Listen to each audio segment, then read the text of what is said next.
Lancet has once again singled out India. Another report published by the leading British medical journal takes on India, almost to suggest that India exports tuberculosis to the United Kingdom. The journal, whose Delhi superbug bogie stood exposed, now saying that half of tuberculosis cases in the United Kingdom are among newly arrived immigrants from the Indian subcontinent. Indian doctors have questioned the timing of the Lancet's report that Indians are exporting tuberculosis to the UK. Dr. Randeep Galeria of AIIMS has said that the facts may be correct, but the timing of the Lancet report can be questioned. Also, Dr. V.M. Katoch of the IMCMR has said that if Lancet's data brings in restrictions, then he will protest.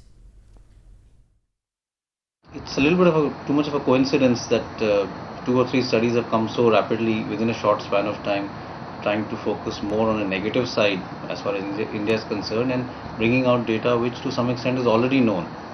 So it's an issue of whether you want to look at it from an academic point of view. Fair enough, you've done another study to prove what is already known.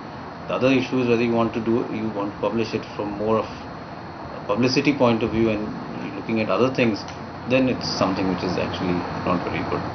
Question is arising, if they are just analyzing their situation of today and they are saying from where the people are coming, which communities they should focus on for treatment and how much patient load they have to deal with it, then it is purely a managemental issue for them.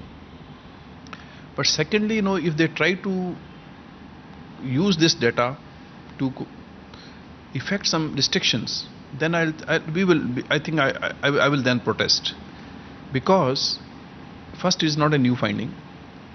They knew it is happening and the people are coming there. Secondly, you cannot determine this with accuracy by any method.